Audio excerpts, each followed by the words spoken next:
नमस्कार, मेरा नाम ज्ञानेश्वर है और आप देख रहे हैं खबरों के पीछे। रोज रात 9 बजे एक नई कहानी लेकर हम आपके सामने हाजिर होते हैं।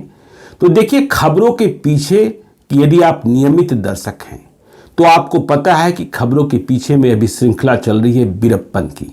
वह वीरप्पन जिसने कई बार भारत सरकार को झुकाया, डंके की चोट पर फिरौती वसूली, चंदन की तस्करी, चंदन लकड़ी की तस्करी और हाथी को मारने में उसने कितना परेशान किया यह आप जानते हैं। और फिर किस तरीके से सफाया हुआ, कितने साल तक वह आतंक का पर्याय बना रहा। तो खबरों के पीछे में वीरप्पन की श्रृंखला शुरू हुई एपिसोड नंबर 305 से और आज हम हैं एपिसोड नंबर 310 में। मतलब कहानी की छठी कड़ी है, आज छठी कहानी है।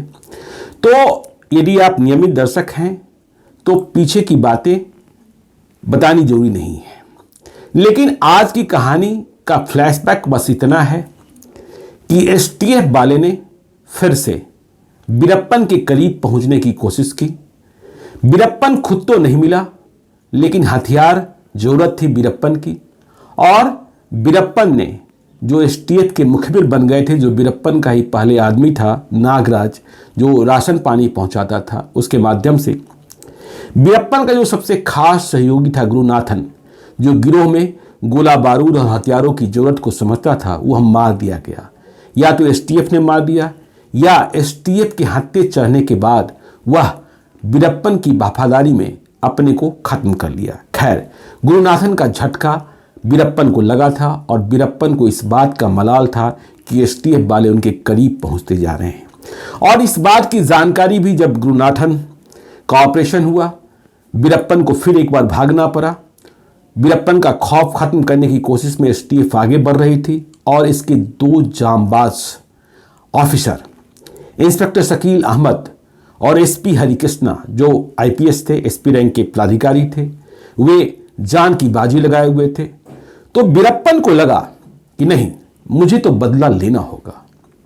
और अब ऑपरेशन गुरुनाथन, जो सच में उसका ऑपरेशन था, मतलब वीरप्पन को मारने का ऑपरेशन था, की खबर मिली तो वीरप्पन ने सारी जानकारी इकट्ठी कर ली। यदि एसटीएफ के पास मुखबिर थे तो वीरप्पन के पास भी मुखबिर थे। वीरप्पन को इस बात की जानकारी मिल गई कि उसके खिलाफ इस ऑपरेशन की शुरुआत रामपुरा पुलिस स्टेशन को मिले एक कॉल से हुई थी।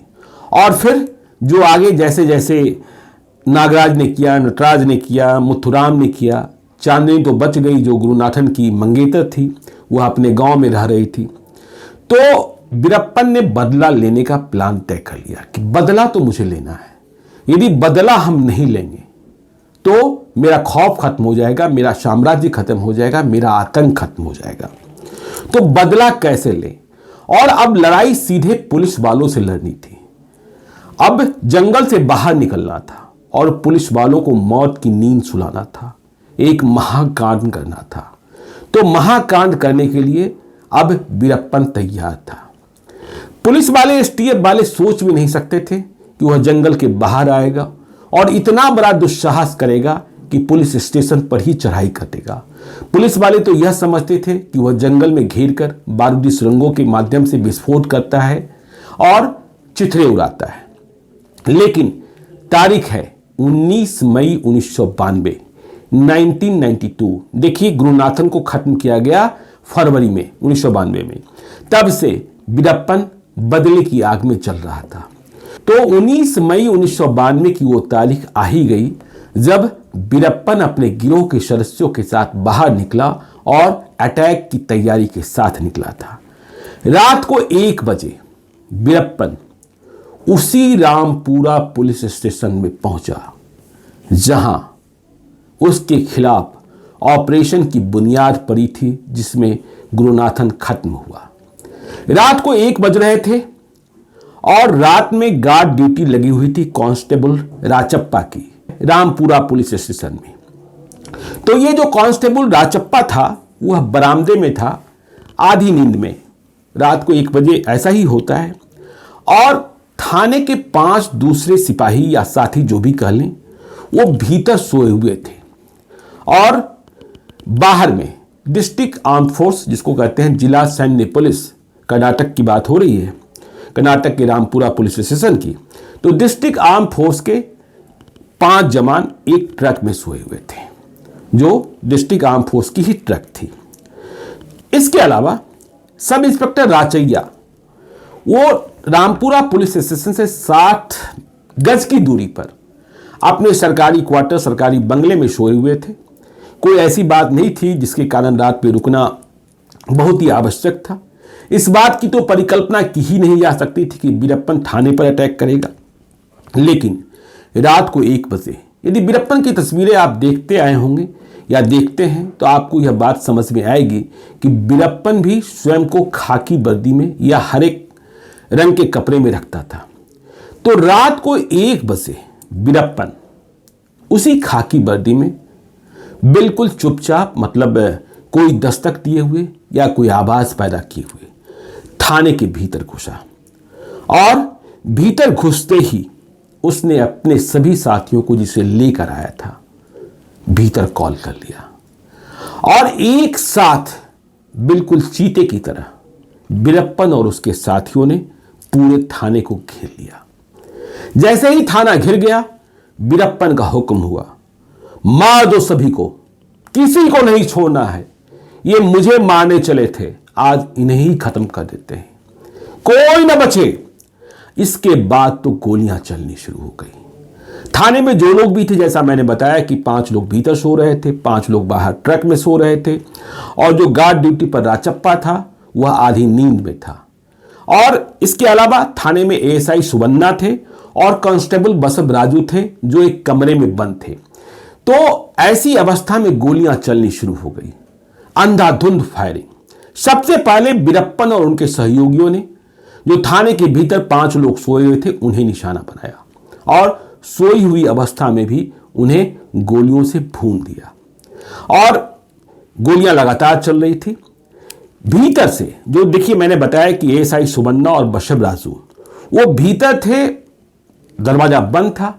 उन्होंने भीतर से क्रॉस फायरिंग की शुरुआत करी खिड़की से, लेकिन इधर से भी जो वीरप्पन और उसका गिरोह था उसने किवाड़ को छेड़ते हुए गोलियों को फायर किया, लेकिन ये एएसआई सुबन्ना और कांस्टेबल बसव राजू बचे रहे। नागराजू एक दूसरा कांस्टेबल था जो सोया हुआ था, वह गाड़ी से निकला और सब इंस्पेक्टर राचैया को, जिसके बारे में हमने बताया कि 60 गज की दूरी के अपने सरकारी बंगले पर थे, वहां जाने को सोच रहा था, बताने को सोच रहा था, लेकिन रास्ते में ही उसे गोली मार दी गई क्योंकि वीरप्पन के लोग थाने को बाहर से भी घिरे हुए थे। वह वहीं गिर पड़ा। कांस्टेबल नागेश वह भी बाहर भागने की कोशिश कर रहा था, वह भी गिर पड़ा। तो इस मौके का फायदा उठाते हुए ये जो वीरप्पन था और उसके गिरोह के सदस्य थे उन्होंने माल खाना तोड़ दिया, जो थाने का माल खाना था, और माल खाना में जितने हथियार रखे थे सरकारी, मतलब थाना वालों के, या वो हथियार जो जब्त किए गए थे सभी के सभी लूट लिए। आपको पता ही है कि वीरप्पन को हथियारों की जरूरत थी और हथियारों के लालच में ही वो एसटीएफ के चंगुल में पहले फंसते फंसते बचा, गुरुनाथन खत्म हो गया। तो हथियार सारे लूट लिए और जो हथियार लूटे गए रामपुरा पुलिस स्टेशन के मालखाना से, उनमें वैसे हथियार भी शामिल थे जो पहले पुलिस वालों ने या एसटीएफ वालों ने वीरप्पन गैंग के खिलाफ कार्रवाई में जब्त किए थे। मतलब वीरप्पन को अपने ही पुराने हथियार इस अटैक में वापस प्राप्त हो गए थे और यह देखकर उसकी आंखें मुस्कुरा रही थी कि फिर ये हथियार मेरे पास ही आ गए। लेकिन देखिए, उस रात जब यह ऑपरेशन चल रहा था वीरप्पन का, तो जो कांस्टेबल बसव राजू था उसके जिम्मे वायरलेस ड्यूटी भी थी। वह कमरे के भीतर था, जैसा मैंने बताया, कमरे के भीतर गोलियां नहीं जा पाई थी। तो ये जो बसव राजू था वह वायरलेस पर चिल्ला रहा था, शोर कर रहा था कि थाने पर अटैक हो गया है, वीरप्पन और उसके साथी चढ़े हुए थे। और रामपुरा पुलिस स्टेशन से कोई 18 किलोमीटर की दूरी पर हन्नूर पुलिस स्टेशन था, जो बड़ा केंद्र था जहां बड़ी संख्या में पुलिस बल रहा करते थे। तो रात को 1 बजे जब यह अटैक चल रहा था तो हन्नूर पुलिस स्टेशन के इंस्पेक्टर स्वामी ने वायरलेस पर यह एसओएस आवाज सुनी और इंस्पेक्टर वेंकट स्वामी थोड़ा दिल वाले थे, बहादुर थे।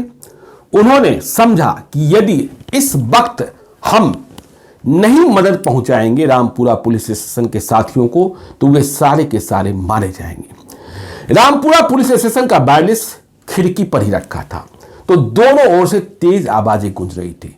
देखिए, इंस्पेक्टर वेंकट स्वामी को पता था कि 18 किलोमीटर की दूरी तय करने में वक्त लगेगा, लेकिन वे रामपुरा पुलिस स्टेशन में फंसे अपने साथियों का हौसला नहीं टूटने देना चाहते थे।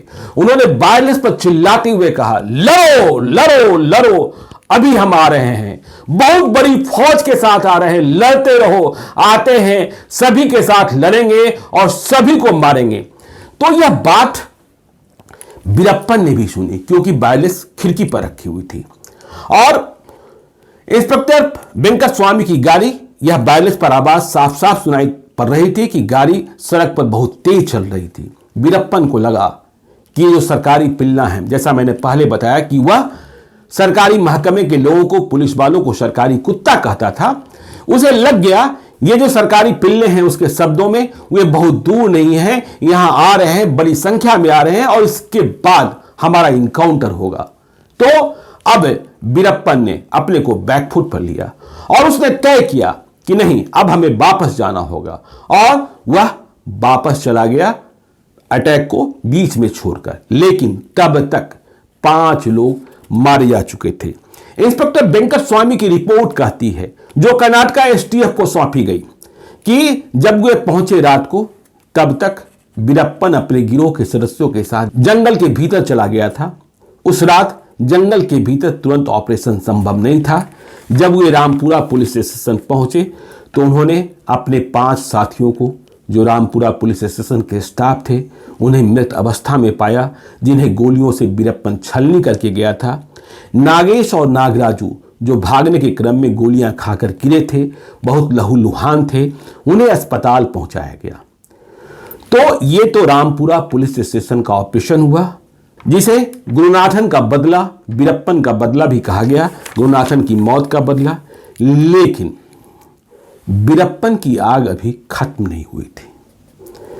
वीरप्पन में बदले की आग अब भी धधक रही थी और इधर एसटीएफ के भीतर भी रामपुरा पुलिस स्टेशन के हमले के बाद आग और तेज भड़क गई थी। तो आग के शोले दोनों ओर भड़क रहे थे। एसटीएफ को भी पता था, यदि रामपुरा पुलिस स्टेशन के बदले का जवाब हमने नहीं दिया तो वीरप्पन का जो आतंक है, वीरप्पन का जो खौफ है, वह और पसर जाएगा, वीरप्पन का दुस्साहस और बढ़ जाएगा। इसलिए वीरप्पन का पीछा करना ही होगा, वीरप्पन को छेड़ते रहना ही होगा, वीरप्पन के करीब पहुंचने की कोशिश करना ही होगा। तो यह कोशिश चल रही थी। वीरप्पन तो मिलता नहीं। वीरप्पन बहुत ही सुरक्षित ठिकाने पर रहता जंगल के भीतर, उसका मूवमेंट, उसके साथी, और इतने सारे कांड उसने कर दिए थे कि लोग उससे डरते और वफादार भी हो जाते। खैर, तो एसटीएफ को बदला लेना था रामपुरा का। तो एसटीएफ ने 15 जून 1992 को, मतलब ये अटैक हुआ 19 मई 1992 को, तो 15 जून 1992 को एसटीएफ ने नालूर गांव में, सब जंगल का गांव है, वहां वीरप्पन के 4 लोगों को ढेर कर दिया। मतलब वहां मुठभेड़ हुई वीरप्पन के लोगों के साथ। खबर थी कि वीरप्पन और वीरप्पन के खास सहयोगी हैं, वीरप्पन तो नहीं था, लेकिन वीरप्पन के 4 लोग ढेर किए गए, उनके पास से हथियार और अन्य सामान जब्त किए गए। तो इस मुठभेड़ की खबर वीरप्पन को मिली। वीरप्पन को इस मुठभेड़ ने बहुत परेशान नहीं किया। हां, झटका तो था, लेकिन वीरप्पन की परेशानी यह बढ़ती जा रही थी कि एसटीएफ जिस कदर फैल गई है और जिस कदर पीछे पड़ी है, वैसी स्थिति में उसके ठिकाने तक अब राशन पानी पहुंचना मुश्किल हो गया है। कोई राशन पानी देने को तैयार नहीं है, पहुंचाने को तैयार नहीं है। और जब राशन पानी नहीं पहुंचेगा तो जंगल के भीतर जो हम हैं और हमारे गैंग के 100 सदस्य हैं, उनका जीवन यापन कैसे होगा, जिंदगी कैसे कटेगी। तो यह बड़ा चैलेंज था और अब उसे 15 जून 1992 की मुठभेड़ का बदला भी लेना था। वीरप्पन लगातार पता कर रहा था कि एसटीएफ के संपर्क में कौन कौन लोग हैं जो मेरे और मेरे गिरोह के बारे में लगातार सटीक सूचनाएं दे रहे हैं, क्योंकि वीरप्पन को लड़ना था, वीरप्पन हारने वाला नहीं था। तो वीरप्पन ने पता किया कि वो जो कमला नायिका है जिसने गुरुनाथन को मिलाया, जिसने गुरुनाथन की मुलाकात चांदनी से कराई, गुरुनाथन तो भरोसेमंद रहा, गुरुनाथन मेरे कारण मारा भी गया, उसी कमला नायिका ने मेरी मुलाकात नागराज से भी कराई थी, जो सपोला निकला, जो मेरे ठिकाने पर आता था, जो मेरे ठिकाने को राशन पानी की आपूर्ति करता था। फिर उसने ही हथियार और गोला बारूद की आपूर्ति की बात कर एसटीएफ को मेरे ठिकाने तक पहुंचाने की कोशिश की, धोखा किया। तो कमला नायिका के बारे में देखिए, कमला नायिका के बारे में जो इंस्पेक्टर शकील अहमद एसटीएफ के, जो शिवराज के रूप में मिले थे पहले नागनाथन से, तो नागनाथन से मुलाकात में जब चांदनी मिली थी तभी मालूम हो गया था कमला नायिका एक सूत्र है। तो वीरप्पन ने यह पता कर लिया कि ये जो कमला नायिका है वह अब एसटीएफ का मुखबिर बन गया है और इंस्पेक्टर शकील अहमद जो हैं वह लगातार कमला नायिका के संपर्क में है। तो अब कमला नायिका भी वीरप्पन की नजरों में चढ़ गया कि इसे तो खत्म करना होगा, नहीं तो एसटीएफ मेरे और करीब हो जाएगी। लेकिन वीरप्पन का जो असली टारगेट था वह टारगेट अब नया था और यह टारगेट गुरुनाथन वाले कांड के बाद ही था। वीरप्पन के टारगेट में अब थे इंस्पेक्टर शकील अहमद और एसपी हरिकृष्णा, कर्नाटक के एसपी रैंक के पदाधिकारी। तो वीरप्पन ने इन दोनों के बारे में कमला नायिका के साथ साथ पता करना शुरू किया। वीरप्पन को इस बात की जानकारी मिली कि ये जो एसपी हरिकृष्णा है, मेरे खिलाफ जिस एसटीएफ का गठन किया गया है मजबूत इरादे के साथ, फौलादी मकसद के साथ, उसे हरिकृष्णा ने तब ज्वाइन किया जब उनकी पत्नी प्रेग्नेंट थी। तो वीरप्पन ने इतना तक पता करना शुरू किया और इंस्पेक्टर शकील अहमद जो दूसरे जांबाज एसटीएफ के पदाधिकारी थे, उनके बारे में वीरप्पन ने यह खबर जुटाई कि इंस्पेक्टर शकील अहमद ने तो यह कसम खाई है कि जब तक वीरप्पन को जिंदा या मुर्दा नहीं पकड़ेंगे तब तक वो शादी नहीं करेंगे। देखिए, यह वीरप्पन के गिरोह के पकड़े गए कुछ सदस्यों की कबूलगी है कि 15 जून 1992 के बाद वीरप्पन ने हरिकृष्णा और शकील अहमद को बिल्कुल निशाने पर ले लिया। वह दिन रात इसी बात को लेकर परेशान रहता कि हरिकृष्णा और शकील अहमद से हम हिसाब कब करेंगे। उसे कोई रास्ता नहीं दिख रहा था। जब वह अपने ठिकाने पर होता तो अपने गिरोह के सदस्यों से बात करता, लेकिन अचानक एक दिन जब इसी मुद्दे को वह डिस्कस कर रहा था और उसे अपने मुखबिरों के माध्यम से कुछ सूचनाएं मिली थी, दिन भर वह परेशान रहा, लेकिन शाम को वह कुटिल मुस्कान के साथ उठा कि रास्ता निकल गया, अब बदला पूरा होगा और इस बदले में न शकील अहमद बचेंगे न एसपी हरिकृष्णा बचेंगे, यह निशाना अचूक होगा। तो यह प्लान कौन सा था? क्या प्लान कर लिया वीरप्पन ने कि वह बिल्कुल आश्वस्त हो गया कि अब शकील अहमद और हरिकृष्णा मार ही दिए जाएंगे मेरे द्वारा। तो यह कहानी जो आगे है वह बहुत ही खौफनाक कहानी है। कैसे उसने सभी को अपने घेरे में लिया और फिर जो करना था उसने किया, लेकिन बहुत ही दर्दनाक तरीके से। तो इस कहानी को हम बताएंगे आपको खबरों के पीछे के एपिसोड में कल रात 9 बजे। तो चलते चलते यदि अब तक आपने हमारे YouTube चैनल खबरों के पीछे को सब्सक्राइब नहीं किया है तो जरूर कर दीजिएगा, और यदि इस वीडियो को आप फेसबुक पेज के माध्यम से देख रहे हैं तो पेज को लाइक कीजिएगा। एक और अनुरोध कि यदि आप मुझसे कोई कहानी सुनना चाहते हैं, मुझे कोई कहानी बताना चाहते हैं, कोई भूल सुधार चाहते हैं या सीधे तौर पर संपर्क करना चाहते हैं तो आप हमें gyaneswarlive@gmail.com पर मेल कर सकते हैं। इतना ध्यान रखिएगा कि यदि कोई विशेष कहानी बताने को कह रहे हैं, सुनाने को कह रहे हैं, तो उस कहानी मतलब वारदात की तारीख, साल, स्थान का पता है तो मुझे जरूर बताइए। अपनी डायरी के पन्नों में तलाशने में मुझे मदद मिलेगी, रिसर्च टीम को भी कहेंगे। मेल करते वक्त आप अपना नंबर भी लिखकर भेज सकते हैं, जरूरत होने पर हम आपसे बातचीत करेंगे। आपकी पहचान को हम तब तक गोपनीय रखते हैं जब तक आपसे अनुमति न प्राप्त कर लें। तो आज के लिए इतना ही, हमें दीजिए इजाजत। मिलते हैं कल रात 9 बजे वीरप्पन की अगली कहानी के साथ। बहुत बहुत धन्यवाद।